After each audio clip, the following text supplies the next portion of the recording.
I want to welcome everybody to today's talk on civil society and social movements. It's a conversation with Patrick Gaspard. My name is Jonathan Becker.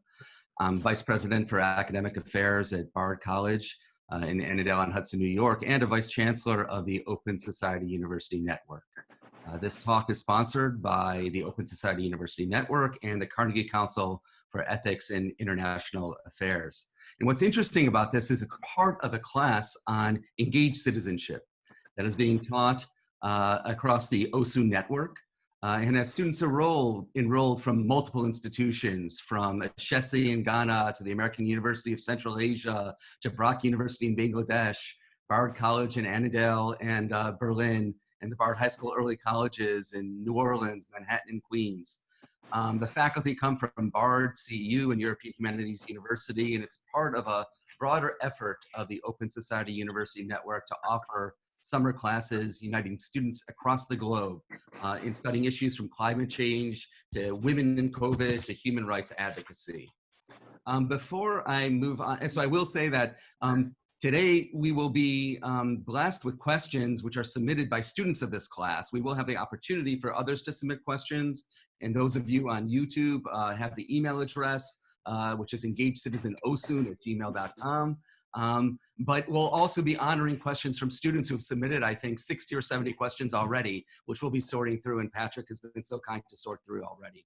I do want to say one thing before introducing Patrick, which is I want to pause for a moment to express condolences to the family and friends and loved ones of Fatima Natasha Khalil, who is a student at the American University of Central Asia, who was tragically killed this weekend.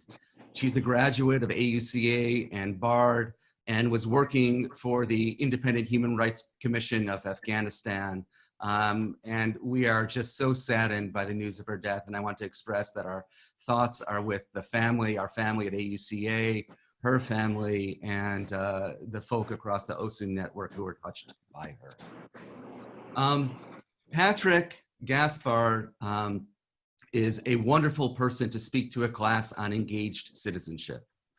He's the president of the Open Society Foundations, where he served since 2017. Previously, he was the US ambassador to South Africa, where he served from 2013 to 2016. Prior to becoming ambassador, he worked on the Obama campaign in 2008 and in various positions in the White House, including as the director of the White House Office of Political Affairs. And then he served on the Democratic National Committee. But he began his career as a union organizer in New York City. And he moved up to become executive president and political director of the Service Employees International Union, Local 1199, which for those of you globally is one of the most important unions in the United States. He had previously served as a senior aide for New York City Mayor David Dinkins and had been very involved in activism in New York City prior to that. His biography at OSF says, he is proudest of his contributions to campaigns to end police brutality, mobilizations to increase access to affordable health care, and his efforts to increase dignity for working families. This is a multi-talented person whose work spans locally, nationally, and globally, and we are very happy to have him here as part of the Engaged Citizenship class. So thank you, Patrick, for coming. I wanted to begin by talking about the current moment in the United States and really around the world. So what's your take about what's going on in the United States right now? Specifically, where are we in terms of new or revitalized social movement emerging in response to the gross inequalities laid bare by COVID and the murders of George Floyd, Ahmaud Arbery, and Breonna Taylor, among others? Jonathan, I see that you start off with the really small and insignificant questions first and kind of get those out of the way. Let me just thank you for having me participate in this dynamic discussion today, and thank also Leon Botstein, of course, the leader of Bard and our leader of our Open Society University Network. Leon is a dear friend and somebody who I've learned a tremendous amount from. I remember a conversation with Leon almost 2 years ago, where he said to me that he worried that sometimes all of us were too absorbed with the moment of the statue toppling in the town square and pay scant attention to what needs to come after. And his sense was that the role of the Open Society Foundation, the role of scholars, and indeed the role of those of us who believe that activism leads to having productive outcome, that our role is to consider what comes after the statute topic. So given the scenes that we've seen of statutes operate in the US, London, in South Africa, all around the world, it seems as if our moment has arrived. Jonathan, let me, if I could, just for a second, echo the condolences that you expressed to students who are experiencing directly the loss of Fatima Natasha Khalil, an extraordinary young woman. I had an exchange with Shahrazad Akbar last 2 days, who of course stands up the Afghanistan Human Rights Commission. And in our exchange, we were reminding one another that Fatima Khalil was somebody who was enamored with Maya Angelou's poem, Still I Rise. So in this moment, in consideration of Fatima, young, incredible women of Afghanistan, and the students who are here today, we'll say that all of us will lean in to make certain that the Fatima Khalils of Afghanistan and of this world continue to rise against all manner of horrific repression and violence, and tremendous loss for the rights community. So we are at an extraordinary moment here, Jonathan, in the U.S. and in the world, and it's a moment that reminds us that despite the period of hyper-sovereignty that all of us seem to have gone into following the extraordinary economic downturn of 2007, 2008, that seemed to lead to this intense reaction against globalism of all kinds, and gave rise to new liberal authoritarians all over the world and literally every continent. Authoritarians who told us all that we could build a moat around our countries, lift up the drawbridge, and just be on our own. We know that that's not the case. It's actually never been the case, but especially not the case now when we have a global pandemic to contend with, whose effects are absolutely borderless. And the solution to getting out of this challenge is with intense scientific cooperation, intense cooperation of multilateral agencies, intense diplomatic solidarity and engagement. So it seems to me that the wrong lessons were learned coming out of 2008, 2010 turndown. Hopefully, as a result of these intense consequences, the right lessons will be learned this time around. The United States is an interesting petri dish of rights and social activism in this hour, where we have the twin crises of COVID-19, but also the crisis of the lack of equal access to justice that's been laid bare by the murder on camera of George Floyd. You noted when you introduced me, Jonathan, that I'm proud of the modest efforts that I've been able to make over time to make some kind of a contribution to pushing back against state-sanctioned violence through policing. But it felt to those of us who were engaged in that movement that we were fighting for the next generation, fighting to make sure that my children did not have to find their place in that machinery of injustice, or my grandchildren.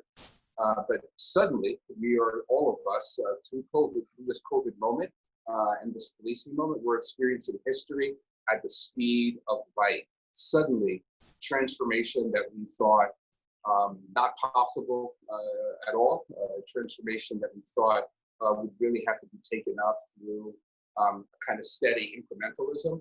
The Overton window has just been busted wide open on these questions of disparities, these questions of inequality, these questions of justice, and it's compelled average citizens and policymakers to have to interrogate these matters in real time and to have to also suggest prescription.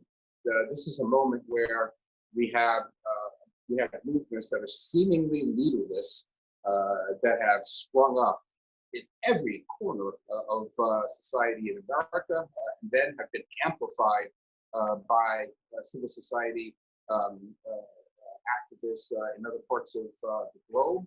And as a consequence of the seeming leaderlessness of this movement, but its sustainability and its resilience, consolidated power is moving as quickly as possible to respond as hurriedly as possible, because there's this tremendous anxiety that there really isn't anyone right now to negotiate with and to compromise demands with. And so institutions, both corporate and government, are racing to figure out how they can meet the moment. COVID-19 for me in the U.S., Jonathan, has been the great reveal.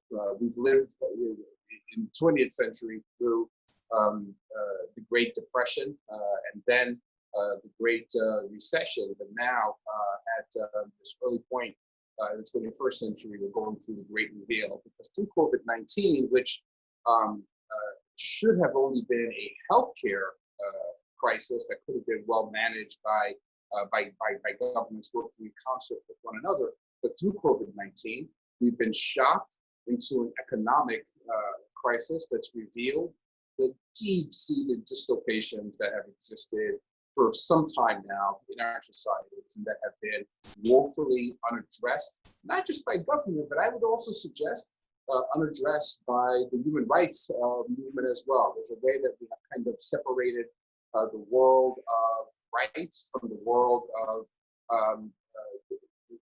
creating a more broadly shared prosperity.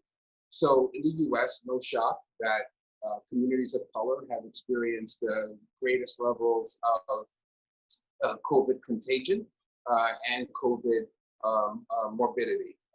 In the city that I'm in, New York, which has been kind of the epicenter of COVID through its first phase in the US with an extraordinary number of deaths. If you look at the 5 zip codes where we have the highest percentage of COVID, it's all zip codes with the lowest per capita income in New York. If you look at the 5 zip codes with the lowest percentage of COVID, all the zip codes with the highest wealth in New York. We thought at the beginning of this crisis, Jonathan, that it would be the great leveler. It has not been that at all. It's been the great revealer. But as a consequence of that, we're having conversations that we've not had before. And we have a sustained moment in a new ecosystem that creates the possibility and potential of radical transformation. So how does civil society, Siren from Bard posed this question, how does civil society ensure that systemic and structural changes occur? And, you know, we've already seen legislatively, the Democrats propose a bill in the House. It gets only a few Republican support. Then the Senate goes nowhere. You know, how do we know that this isn't, you know, you began your work with Amadou Diallo in New York City, and here we are, you know, decades later, and we still have similar horrific incidences of police violence, especially against Black men. So I'm wondering how does this come together? And I will tell you one, before I answer, I will tell you one quick story. I was at an Open Society University conference in Cairo, literally when Tahrir Square occurred. And we were at the Intercontinental Hotel at a conference when we were discussing civil society and universities. And the conference was literally stopped as people marched across the Nile to go into Tahrir Square. And there were many experts from the Middle East who were super excited about what is the future, what is going to happen. This is a wonderful opportunity. And there were others like me who sadly cut our teeth in Central and Eastern Europe and were saying, this seems great, but what happens next week, next month, next year? So how do we, you began by talking, how do we consolidate this moment within civil society?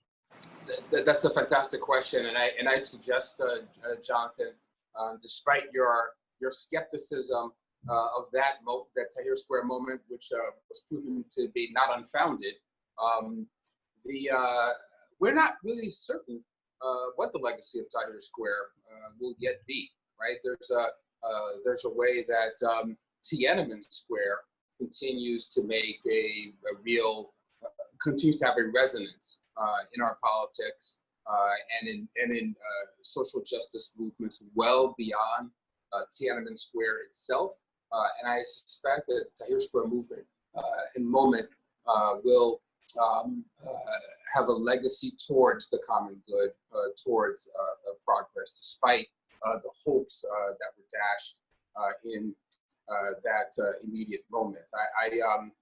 I'm reminded, Jonathan, when we think about the arc of progress and the frustration of movements, you know, I'm somebody who has always held on to a kind of radical hope. You mentioned Amadou Diallo, who was an immigrant who was killed, murdered, executed by the New York Police Department at the vestibule of his own home, a man who was unarmed, innocent of any criminality whatsoever. He just happened to be Black in the wrong place at the wrong time.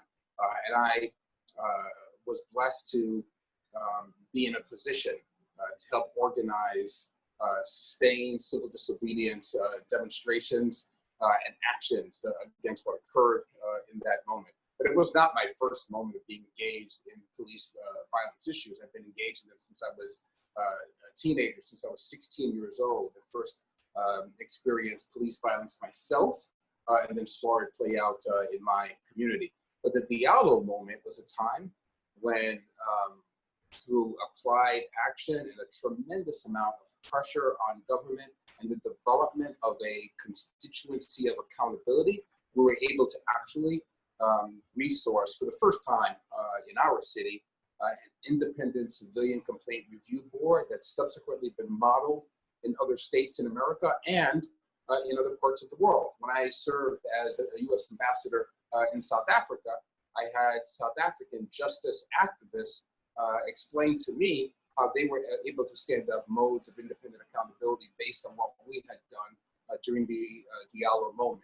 So yes, you're right that sometimes the pace of change, the pace of justice moves too slowly, but I want to be just clear that progress is possible and has happened in real time and continues to happen. We have to maintain a hopefulness about it. I'm reminded here by the words of one of my favorite poets and statesmen, Václav Havel, who said that hope is not the conviction that something will turn out well, but rather the certainty that something makes sense, irrespective of how it turns out. So there's a hopefulness that we have about our march towards justice. Now, this moment right now, Jonathan, speaks to what the founder of our philanthropy, George Soros,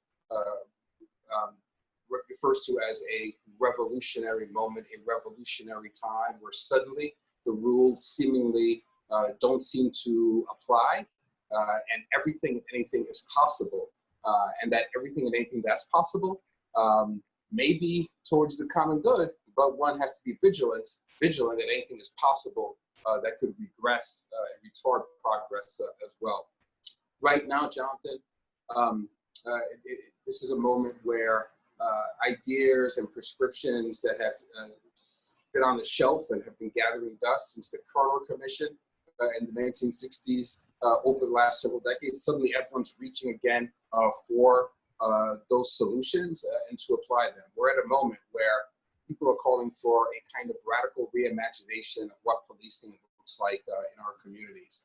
When we consider that in the United States, there are 18,000 independent police agencies, there are hardly any federal guidelines that give us a sense of how their authority should be used. And instead, we have a federal government that's giving resources to the police, that resources that are unused by the military, that's helped to increase the militarization of responses in communities, when we should have more resources used for other kinds of interventions, using other democratic tools, the tools that come out of social work, the tools that come out of mental health therapy, the tools that come out of harm reduction and drug therapy. And at a moment, Jonathan, when one has to appreciate that the US, which represents less than 5% of the population of the globe, imprisons more than 20% of those who are in jail around the world, people are understanding that the police community interaction is just the point of the spear on this greater challenge of mass incarceration of Black and brown bodies in the US. Things that you and Leon Bachstein already understand, as evident in the work that you've taken up to the BARD prison initiative and the work that BARD has led on in creating opportunities for young men of color to access higher education.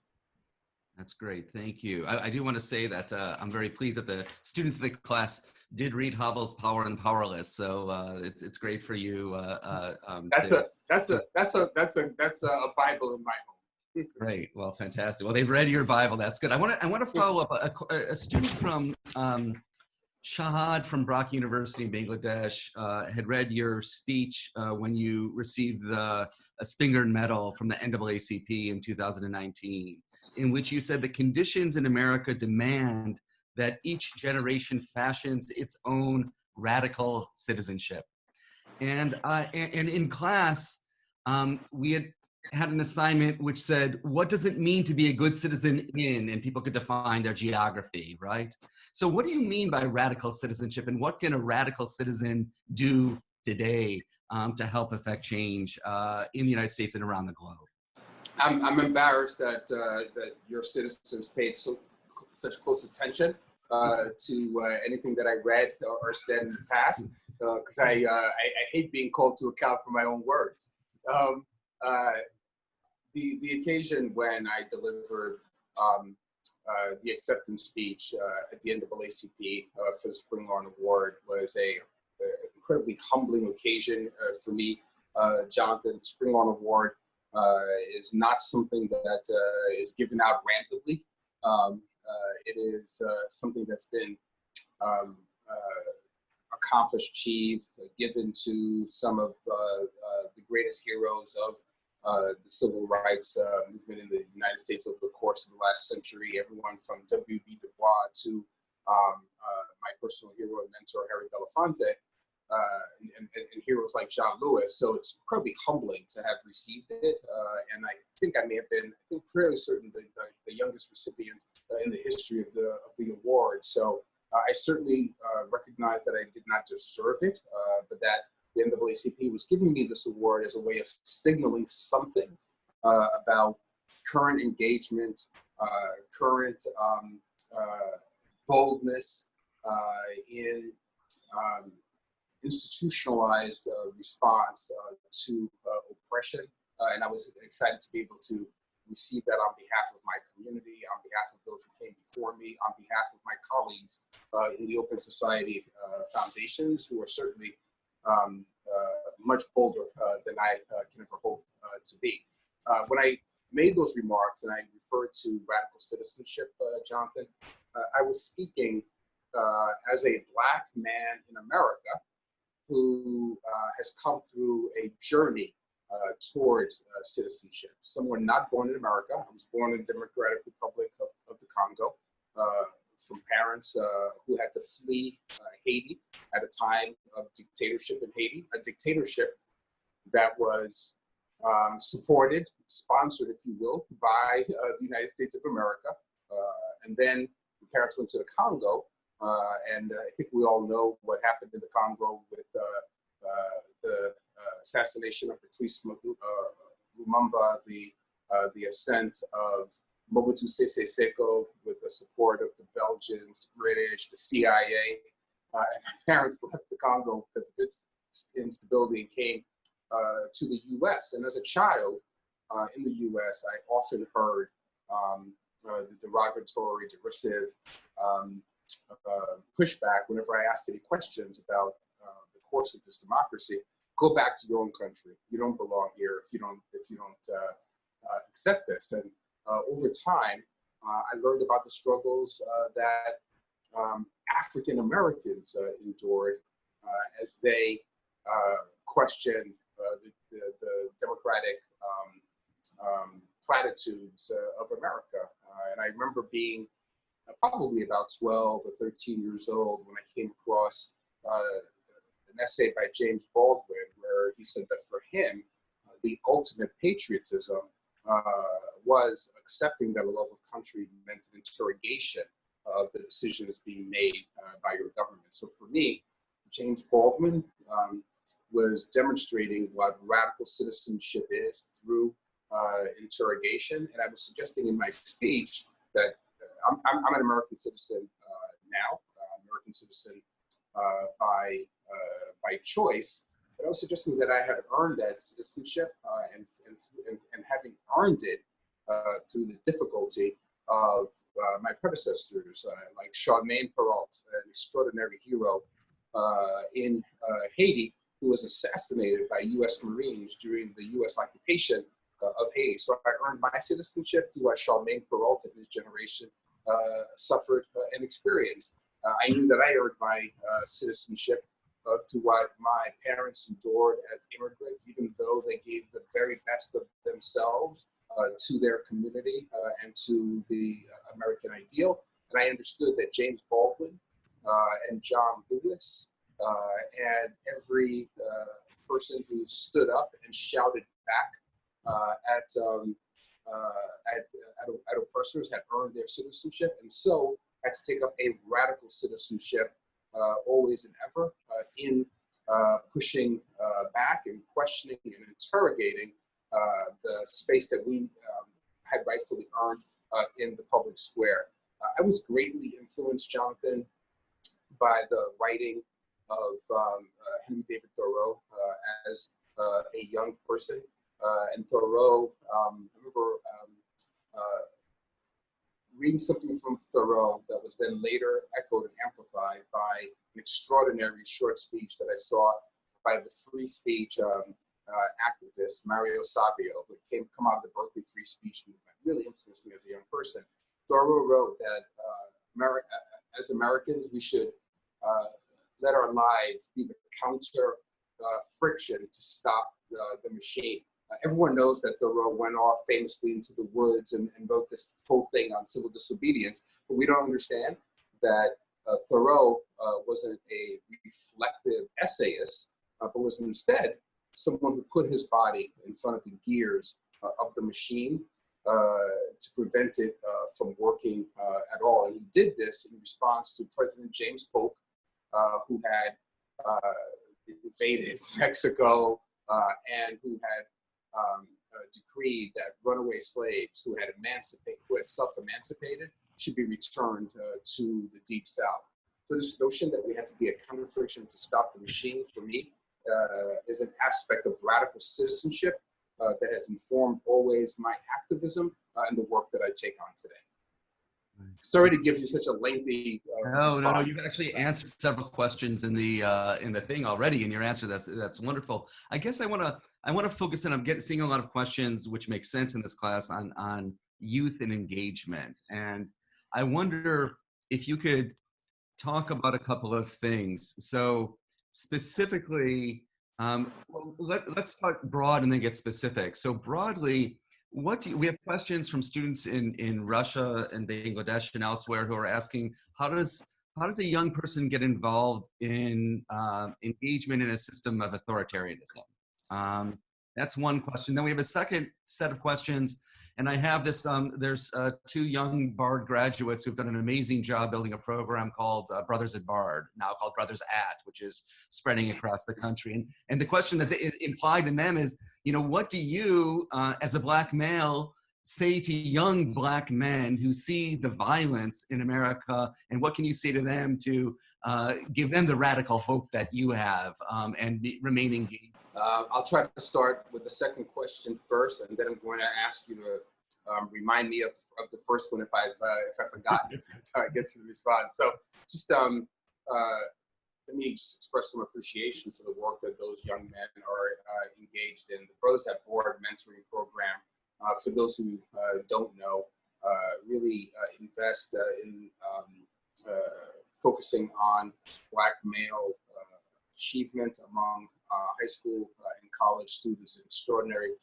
program. It gives me an opportunity to trumpet that, plus the board high school, early college initiative, and the board prison initiative, which I've already referenced. I can't say enough great things about the work, Jonathan, that you and Maestro Botsty lead in the community. You know, to those young men who ask how I maintain my own sense of a kind of aspirational optimism in the face of profound challenges, I would say to you that I've always felt that it really and truly, I always ask myself, how dare I not be hopeful? How dare I not be optimistic when I consider where we come from, where we have arrived at, and all that has been sacrificed on our behalf. There's a long-standing habit that I have, Jonathan, that those students should appreciate. For the last 3 decades or so, there's a framed lithograph that I have of the person who I believe is the greatest American to have ever lived.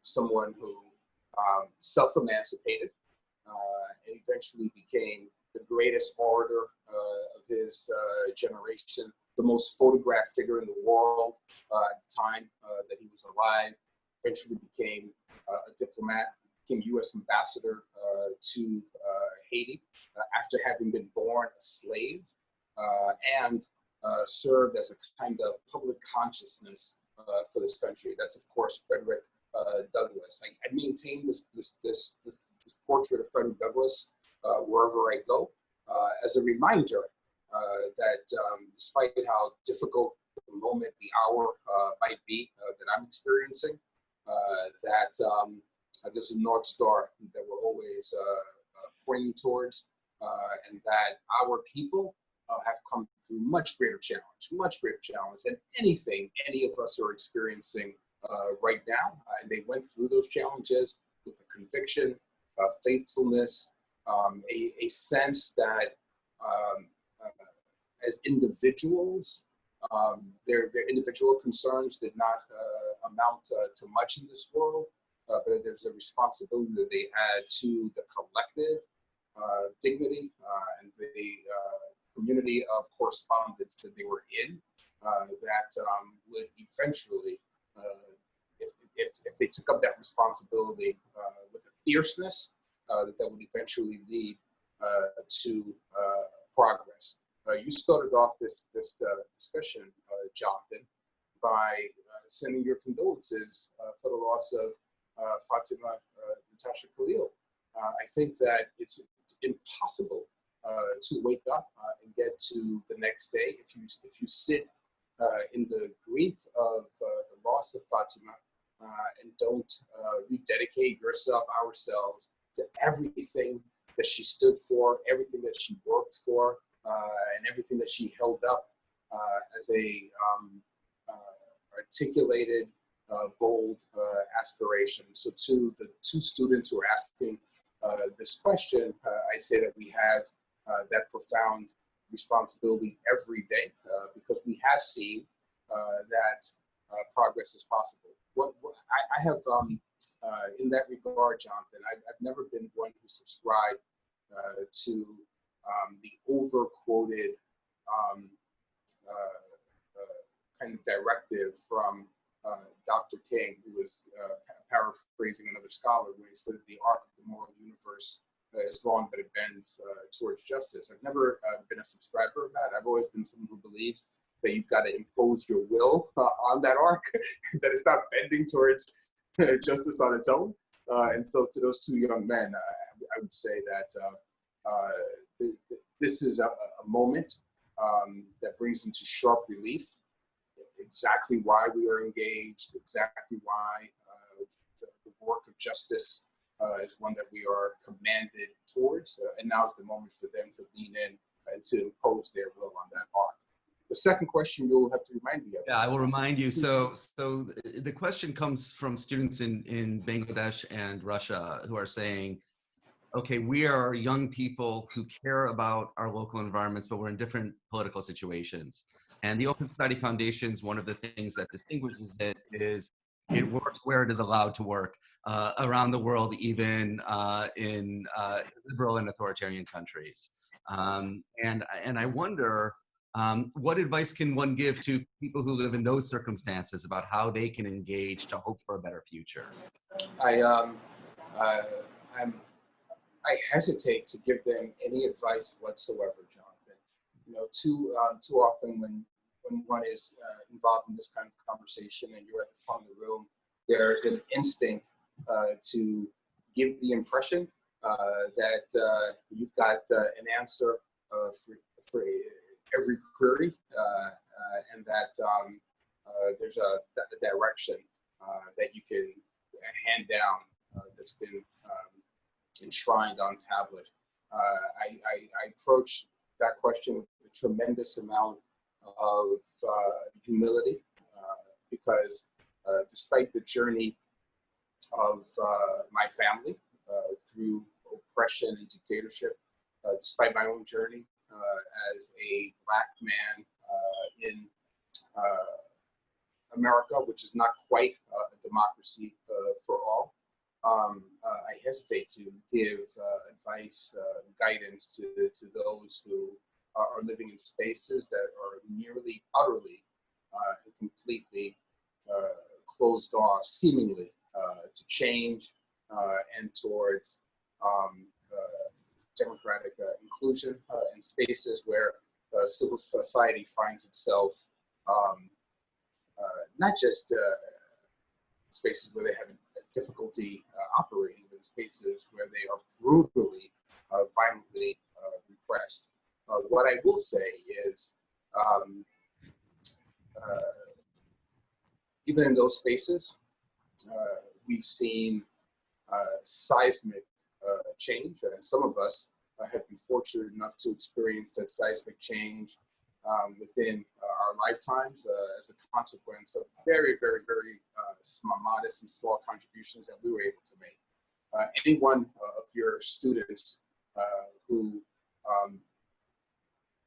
scrolled through my Twitter feed at all would have seen last week that I was celebrating a personal anniversary that was part of a larger, significant historic moment.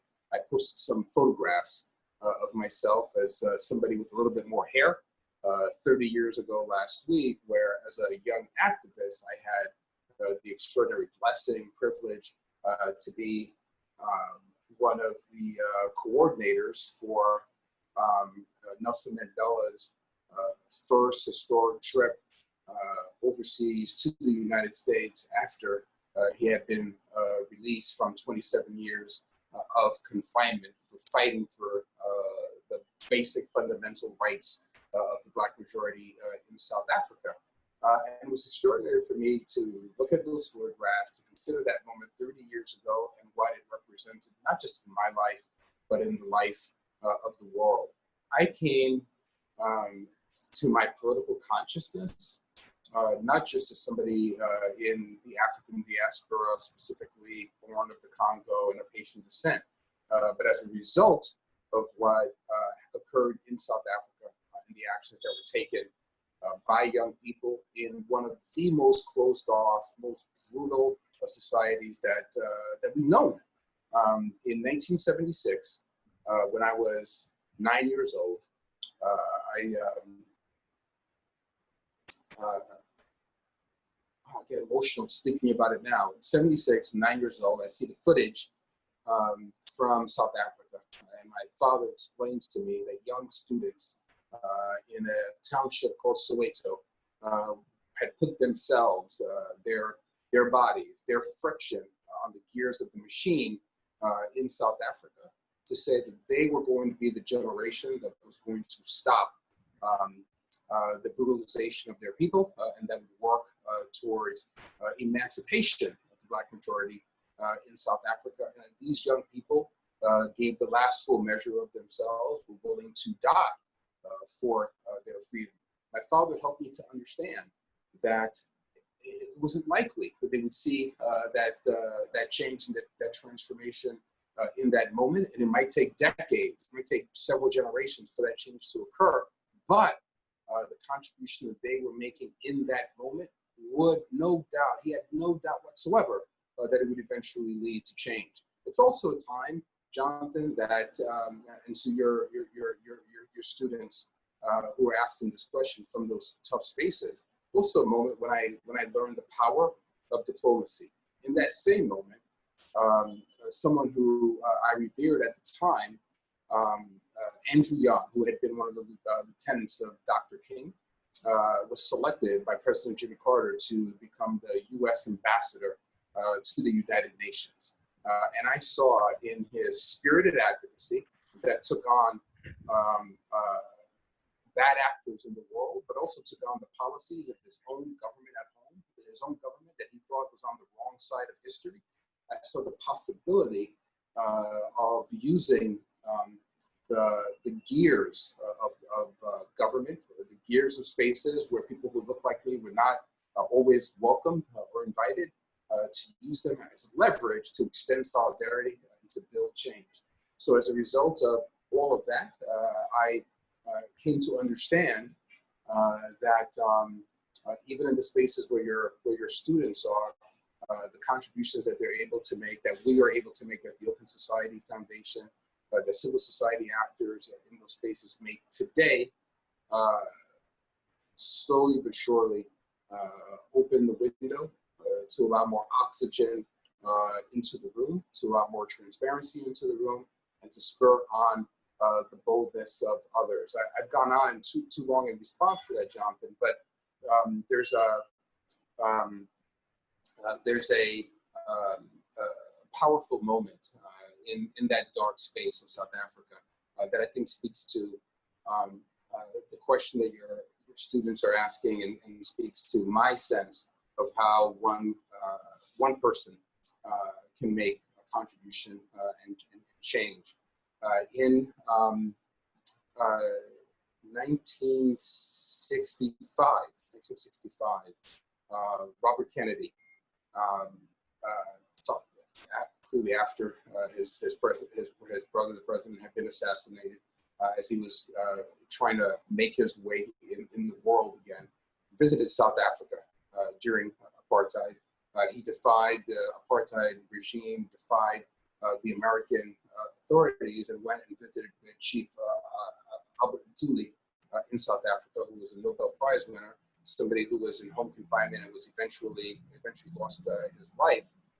Kennedy went and visited with him, and then he went and visited with students in South Africa at the University of Cape Town. And one of the students said to Robert Kennedy, "We're in a, you come from the United States of America. You have every opportunity to exercise free speech. You have every opportunity to use your privilege and your resources to work for rights. Here, if we speak out, we'll be jailed, we'll be exiled, we could lose our lives. What are we to do?" And it was there in that exchange with those students that Robert Kennedy delivered a set of remarks to them that famously became known as his Ripples of Hope speech. And Robert Kennedy told those students that each time one of them, or each time a man stands up for an ideal, or acts to improve the lot of others, or strikes out against an injustice, he sends forth a tiny ripple of hope.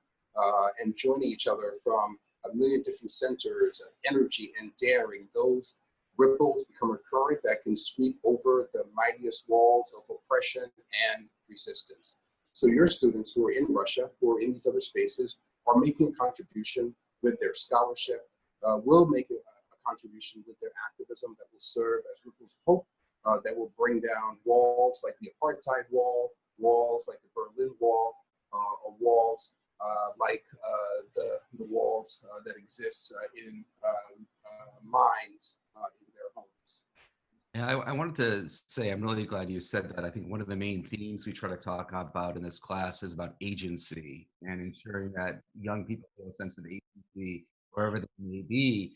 The most important week of every year for me is a conference which will now be sponsored by the Open Society University Network that happens in Budapest, and may perhaps Vienna next year, where the Central European University is moving. where we get student civic engagement leaders from across our network to come and present their projects. And there is nothing more inspiring and motivating than that, and helps us believe the power of agency. I was thinking those Twitter photos you sent out, there's this wonderful photo of you literally standing up asleep on your feet. You've been working so hard. And at that conference, I often tell the students, they all do presentations and many are so nervous and they worry that things go wrong. And I tell them that, one of the most important moments in my young career was when I was working for an organization called the Civic Education Project, which sent lecturers to teach across Eastern Europe and the former Soviet Union.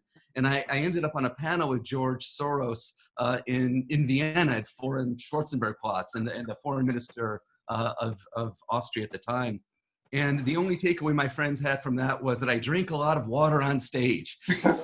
I say that to the students that, keep on getting up off your feet, keep on trying. Everyone, does their best. And all you can do is work till you're falling asleep on your feet, and making the contributions that you can. I want to take a slightly different angle because some students, being young, of course, are asking some probing questions about you and your own trajectory, which I think might inform them. So you've moved from, a ground level activist up into working in the government, and then now working for one of the largest foundations in the world. And I guess the question they have is, how do you, two questions. One of them is sort of, how do you translate your values from being this person who in some ways is fighting the system to being part of the system or becoming the man, as it were? And how do you, in your work in the foundation, are you able to, from a different venue, affect change in the world? Thank you for that question. I'm asked this question every single time I have an opportunity to engage with young people, and I'll answer I'll answer it in full. But first, Jonathan, I want, if I could, just amplify the point that you made to students about working until you literally fall asleep on your feet. But also, I love what you just said about the sense of struggling towards your agency, and fighting through that struggle and fighting through your own imperfection.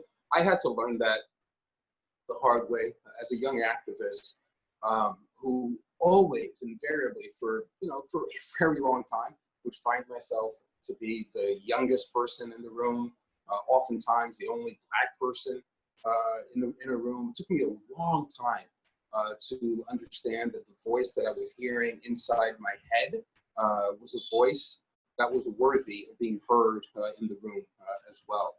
And I worried about how I would struggle to articulate something. I worried about making an intervention in spaces where people were much deeper and richer, I thought, experienced than I did, or who were better read than I was, or who had 2 PhDs, whereas I hadn't completed university. So there was this challenge always inside of me to step forward and to be heard. But eventually, through mentorship and through crisis, I understood that through my imperfections, I had a contribution to make, and that my courage was good enough, and that I was good enough. And I think young folk who are in struggle need to hear that as well. So yeah, I've had this interesting journey. It's sometimes folks look at it and they look at my CV and they say, how does this, how do you connect the dots here?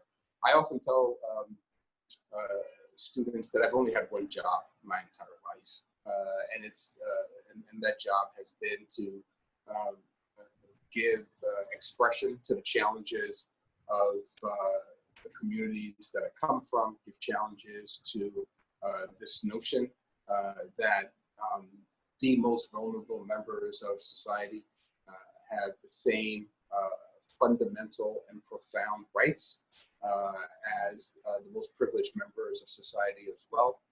That naive notion has always infected my activism. It has informed my public service, and now drives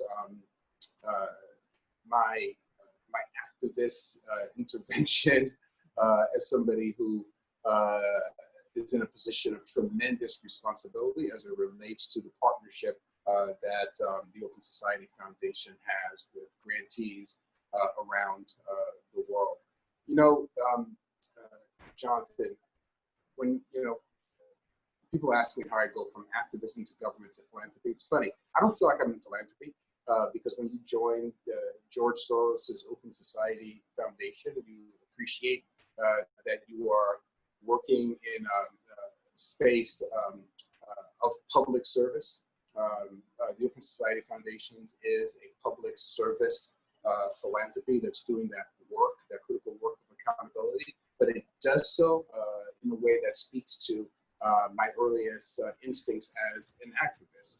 Everywhere that OSF is involved and engaged, you will find leadership on the ground that has agency, that's taking up its agency through the use of our resources, through our tools of strategic litigation and advocacy and grant making. They are giving us direction about what it means to push back against extrajudicial killings in the Philippines, against those who who have the challenge of drug addiction. They're helping us to understand what it means to organize a thoughtful response to the subverted elections in Kenya. They're helping us to appreciate what it means to take up the opportunity of new openings in Addis Ababa, but they're also helping us to be rooted in the demands of community in Ferguson, St. Louis, in Baltimore, Maryland, who have their own instinct towards justice and their own instinct towards reparation, and their own instincts towards reallocation in this moment where the public political imagination has been seized by policing. So for me, I've had one job all my life. It is this job of giving expression to the aspirations of the most challenged, giving aspiration of those who are knocking on the door of the public square to not only gain a point of toehold in the public square, but to be heard in that square as well, and those who are pushing back against consolidated power and authority. When I worked in the White House, Jonathan, I understood that I was not there to serve Barack Obama.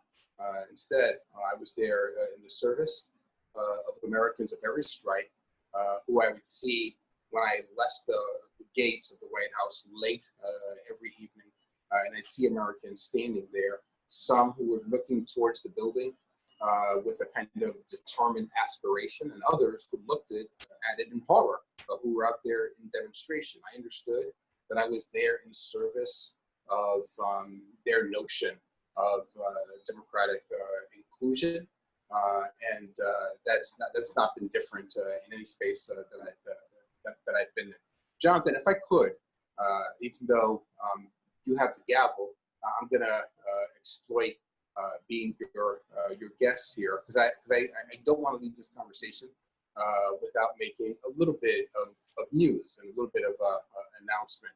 If you'll just give me permission, if you'll hold off on the next question.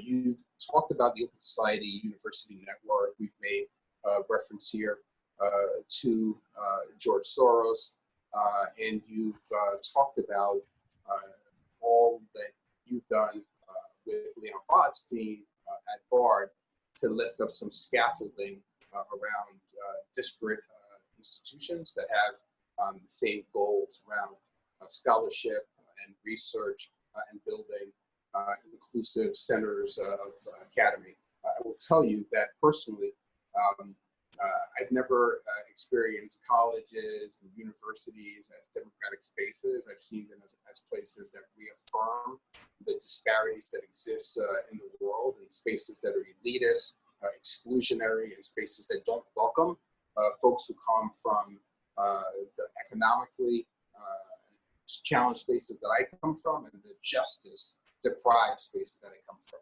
However, that's not my experience at Bard. That's not my experience at the Central European University. And it's not what George Soros and Leon Botstein are hoping to create with the Open Society University network. Society foundations and George Soros have worked in partnership with BARD for almost 3 decades now. We're incredibly proud of that partnership. And George Soros sees this moment with the inception of the Open Society University network as a chance to double down on our commitment, not just to young scholars, but also to scholars who are working in exile, scholars who have been standing up for the Open Society principle, but have faced the sanction of their government. In this moment, Jonathan, I want to announce that as part of our partnership and our abiding commitment to the journey, the mission of BARD and OSUN, George Soros and the Open Society Foundations are proud to announce a new $100 million grant to BARD in furtherance of our OSUN ambition, and with complete and full confidence in BARD as a founding member of OSUN. So I wanted to sneak that in before the end of the conversation. Welcome to sneak that in any conversation. I would say. Thank you very much. Thank you so much. I mean, I have to say the partnership that BARD, the Central European University, and the Open Society Foundations have had over the last 30 years has been amazing. And I actually think the model of how a foundation and the university share many values, cooperate strategically.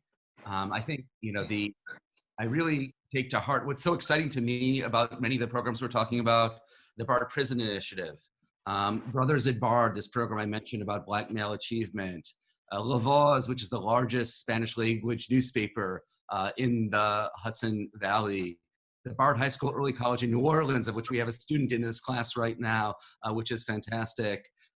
These programs were actually all initiated by people when they were students.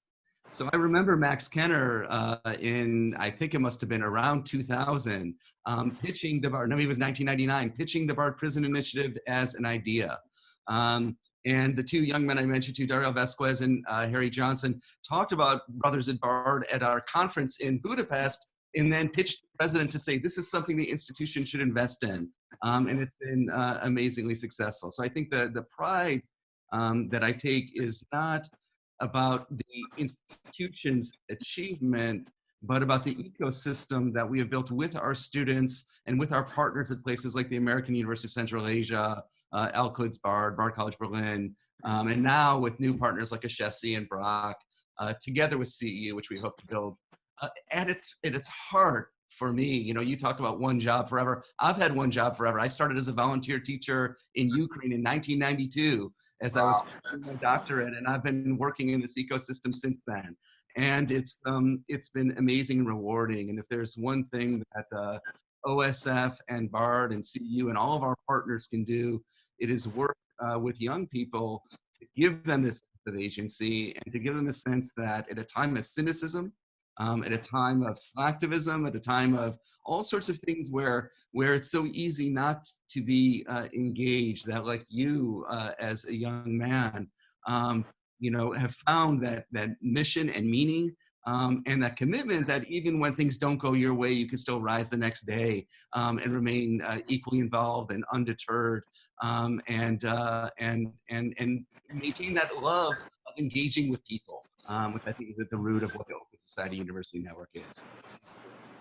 I'm looking, I think we're actually out of time. There's a lot of questions left, but I think you've done a job of weaving the answers of questions into your other answers that we will do this, and it gives us an excuse to bring you back again.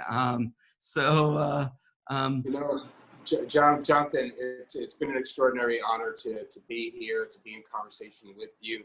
I'm excited to have been able to make that announcement. I know that you've worked closely over time with the Vice President of OSF, Lenny Bernardo, who has done so much to make a contribution to this work as well, and who I should not neglect to mention. But I want to say that while we've leaned into our optimism, leaned into our hopefulness, and leaned into our sense that we can seize opportunity in this moment of crisis, I do want to leave students with this understanding that the overall picture that we're in right now is quite a foreboding one. COVID has laid bare all these challenges. Its impact certainly has, I'm convinced, will have silver linings to it. But I want your students, as we end this conversation, Jonathan, to be mindful of what's occurring right now as a result of this transformational moment. Right now, as it relates to the centralization of power, the abridgment of fundamental rights, expanded state surveillance in many places around the world, electoral disruptions that we're experiencing in the US, in Ethiopia, in Malawi, and the unbalanced police and military responses, not just here in the US, but in spaces like the country that I love so dearly, South Africa, where over 200,000 citizens have been arrested for social distance violations. There's something awry with that, and there's something here that challenges rights the world over, but that gives us all a sense of the great work that we're called to in this hour. And I'm proud to be able to take up that work with BARD, with OSUN, and with the students who are leaning into this conversation and who are then going to lean out into the world with the sense that transformation, progress is indeed possible. Thank you so much, Patrick. To our students, I'll say we'll see you in 10 minutes in another Zoom meeting. And to Patrick, thank you so much for your wonderful contribution. I'm sure the students here and across the globe have really been informed, inspired, and it's been a wonderful experience. So thank you very much. And I hope that this is but the first time that we're bringing you to an OSUN class. Thank you very much. Thank you, Jonathan. Thank you all. Stay safe, stay well. Yes, you too.